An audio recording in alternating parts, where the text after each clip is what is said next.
welcome to this episode of Lean Practice on how to conduct the shipfolding experiment online.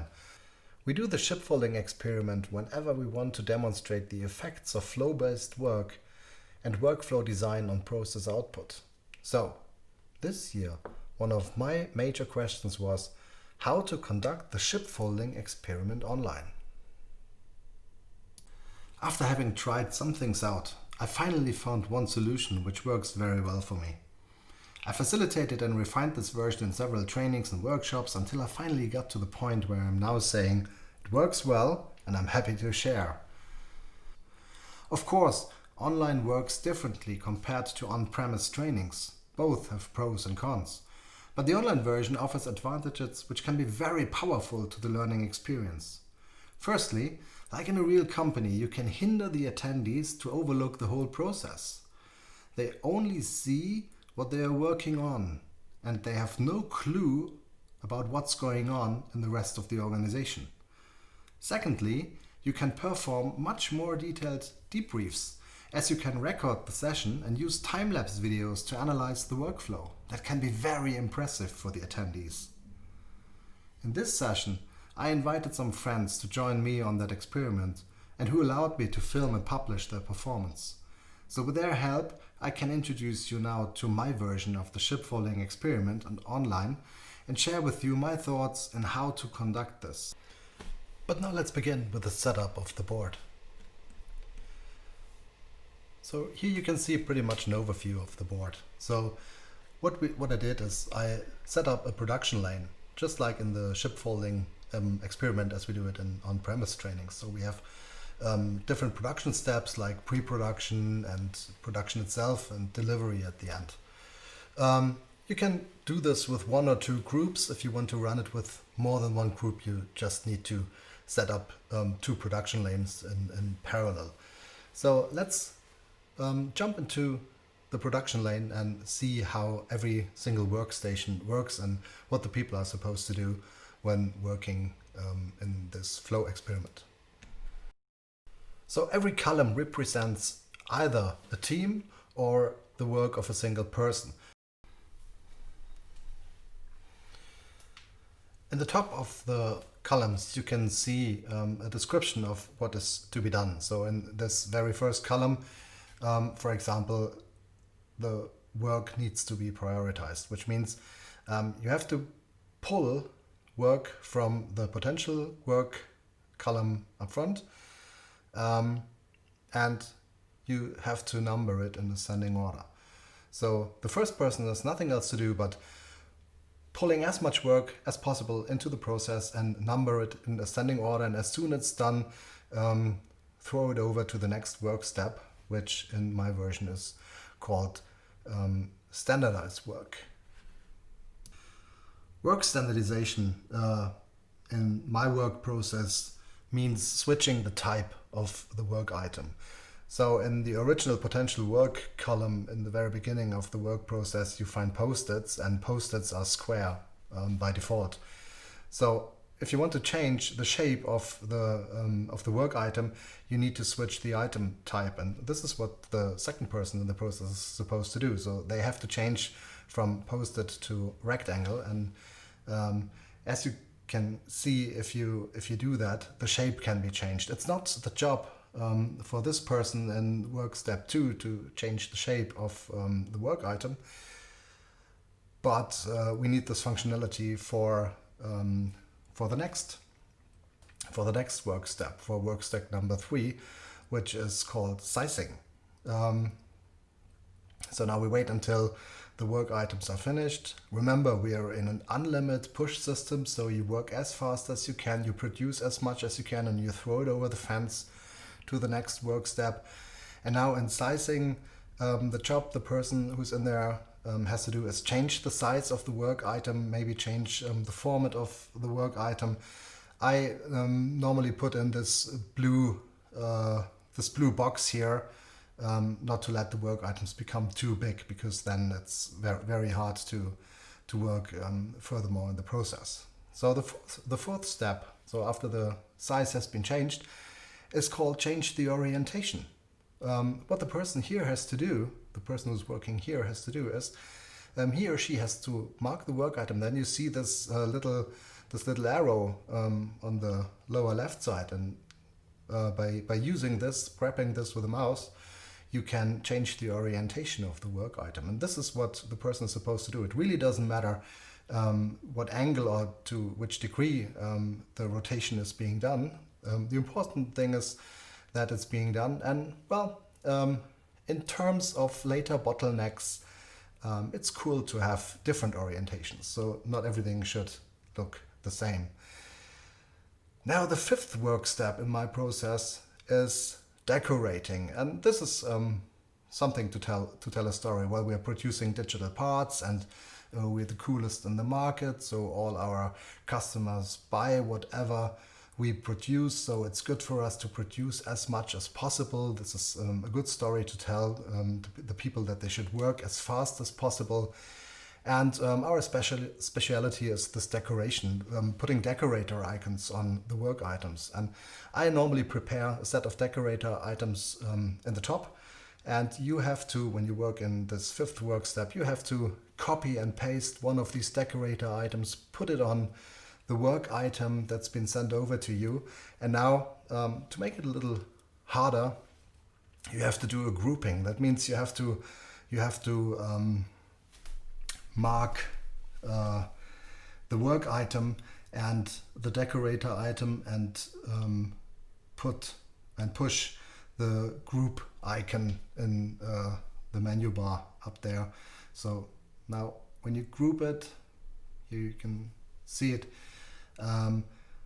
It can be moved as one, and when this is done, the decorating step is ready, and again, the work item can be thrown over the fence. And the last step in my process is packaging.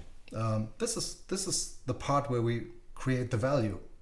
So in the narrative, in the story I'm telling. So the last production step and the first delivery step is packaging. So you see up there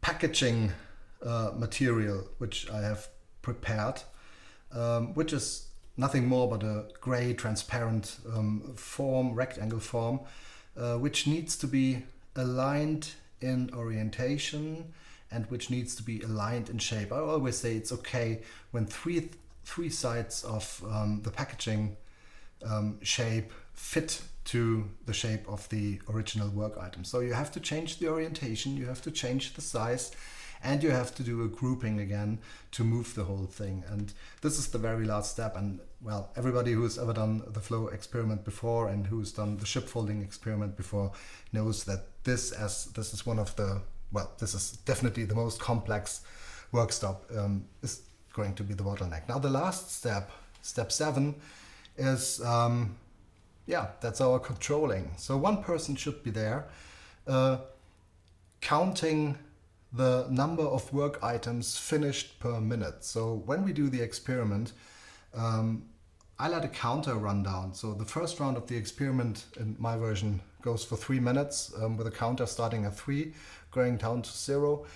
And the person in position 7 needs to count the work items finished per minute. So I set up the counter, and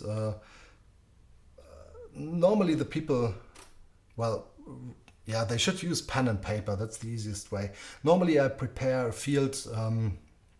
I prepare a field on the board where you can also write in, but well, it turned out to be not very practical for everybody working on the process to use this statistic stuff. Okay, now after having told the people how the workflow looks like and what the roles have to do and where the people work, it's very important to give them the time to practice. So spend a couple of minutes to let them do their work several times, let them find out how it all sticks together. It's very, very important, and you do not lose any time here, because we don't want to have the situation that the workflow stucks and doesn't work properly because of technical issues. So we need to make sure that the people are firm in what they're doing and that they don't have any technical issues and problems, and that they can run the process properly and as intended. Because we want to discuss the effects of the processes itself. We want to discuss the effects of how the organization of work affects the outcome and the output of the process. We don't want to discuss the effects of technical issues on the outcome and the output of the process. So make sure that the people know what they're doing. When you've done that, and when you see that the people know how to handle it, and that they can run the process properly, you can just start the experiment. Tell them to delete everything that is on the board. Set the timer to 3 minutes or whatever you wish, and start the process. Let them work. I've done that, and I will show you now the first 3 minutes with my attendees. Now, when you're screen recording your session, you have the option to show the recording. And as I show you here, the 3 minutes as a time-lapse video, you can do that in your training right after the experiment has been done. So you can use the time-lapse video for analysis purposes. And this is quite cool because what you're seeing here is there's really work piling up. You can see how a bottleneck builds, and this is what the people, when working in the process, have not noticed, because they're zooming in. They only see the parts where they are working. They never see the whole process, and now they have an end-to-end view. They see what they were doing, and they see the effect of what they were doing. And this is a cool input for discussion. After the first 3 minutes are over, we do a short break. We don't do much analysis in this first break. What we do is we count the work items which are unfinished in the system. So how much work was begun but not finished. We will ask the person who did the controlling at the end of the process how many work items had been finished per minute, and we try to calculate the average. Normally you have an average of 4 to 5 work items per minute coming out in this version of the whole thing. Now, after the 3-minute break, we immediately start the second round. So the second round is pretty much the same as the first round. The only difference is that I put in a red-colored work item after 1 minute. I do that to measure the cycle time. So I want to know, or I want to find out, how much time it takes to finish one particular work item. So what we know from the process so far is that we can produce maybe 4 or 5 work items per minute. We experience that work is piling up. We know the bottleneck, but now let's find out how much time it takes to finish one particular work item. And this is the input to do major changes in the system. Like before, I'm showing you a time-lapse movie. So these are this is the first running minute. In round 2, they work as before. After 1 minute, we put the red work item in there, and we measure the time it takes to finish the red work item. As you can see here, it flows quite smoothly through the process in this case, but there's no chance to be fast in packaging. As you can see, it's all piling up there. This is a huge bottleneck and packaging now. All the people are looking at it. They start discussing on how to improve it. So you cannot finish the red work item before everything else in packaging has been done. And we stopped the process, by the way, because we said, okay, this is going to take far too long. You can run the process until the end, but in this case I used it to introduce Little's Law. So I normally use this end of round 2 to introduce Little's Law for the first time in any seminar. Because at this point in time you don't have to explain it, the people just know it and they can derive it from their findings from the experiment. In this particular case, we had the situation that there were 20 work items unfinished in packaging, and we had a throughput, number of finished work items in a time period of 4 per minute. And this is quite easy to calculate. So if you finish 4 per minute and you have 20 to be finished, it takes another 5 minutes to get the red work item done. We measured that it took 2.5 minutes to get the red work item into packaging, plus 5 more minutes to finish it, makes 7.5 minutes to finish the red work item, which is quite long. I normally prepare a section on the board where I explain the key metrics, so Little's law and throughput and cycle time and what that means. You don't have to do that necessarily. Again, it depends on what you're trying to achieve with the experiment, but after the second round in the unlimited push system, I think it's a good time to do so, to clarify what WIP is, work in process, what process time is, what waiting time is. And I use the roller coaster example because this is easy to understand and people know what we're doing. And from the roller coaster, we can also easily use some equations like how to calculate cycle time as the sum of process time and waiting time, and Little's law, cycle time as the equation of work in process divided by throughput, which has been used and at the end of round 2 before to calculate the time to get the red work item finished. Now, having understood the effect of unfinished work in the system, so having experienced what unfinished work does to cycle time and having calculated it, brings us in the easy position to switch over to limited pull systems. So if we want to avoid working on everything that comes in, we need to look at the capacity in the system. And that's what we're doing. We are limiting the system to available capacity. So we say every person is not supposed to work on more than one work item at the time. And this is the limitation we're introducing for round 3 in the next board. So now when you look at the time-lapse movie of the limited pull system, you get an impressive view on what's happening to the work system when you do these easy alterations. As you can see, the workflow has not been changed. The only thing is that the people work in a limited system. Nobody starts more than one work item at the time, and there is no task switching in this system. Now, after this round of a limited pull system, I also make a break after 3 minutes and, well, firstly ask the people how do they feel, and they definitely tell you that there's a major difference in how the work feels, because in the first work system there was a lot of stress, there was a lot of pressure, the people did not know what was going on, and in this second version of the work system it's all much more relaxed and there's more time to reflect on what the people are doing. Now, the interesting thing is the controller at the end will find out that the throughput of the system is exactly the same as in the first part of the experiment. So in the first part they produce 4 work items per minute. In the second part, in the limited pull system, they also produce 4 work items a minute. It really depends a little bit. It looked a little like they were a little faster in the limited version, but well, I don't want to stress it too much, so I say it's exactly the same speed. So the output of the process is exactly the same, but the major difference is the number of unfinished work items in the system. While in the first system, we had in the first round, 39 unfinished work items, as far as I remember. In the second version, where we have a limit, there cannot be much more work in the system but number of workstations in the workflow established. So if you have 6 people working, there's normally not more than 6 unfinished work items in the system. So the number of unfinished work is by far lower, and the speed of the system, so the output of the system is the same.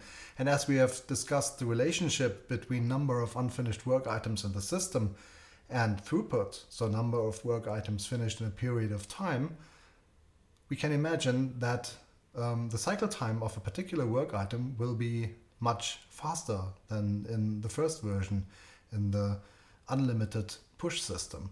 And this is what we are finding out in the last round of the experiment. We're doing it exactly the same as we did in round 2. So we let the system run for another minute and then, well, put a red work item into the system and wait until it's finished. And let's see what's happening in the limited pull system. It's really not much to explain when you look at these time-lapse movies of the flow experiment. So you can see a perfect smooth flow, and you see the red work item is coming in. It's just running through it. There's no bottleneck and it's just finished. It's a pity that this very elegant and cool part of the experiment runs so fast, so there's not much more to show. It's just effective, it's just fast. You know what? The red work item takes around about 1 minute and 15 seconds. Remember, in the first round it was 7.5 minutes only at the time when the experiment was conducted. If they conducted the experiment for a longer time, the cycle time of the red work item would have been by far longer, and it would have become longer during the day and during the runtime of the experiment.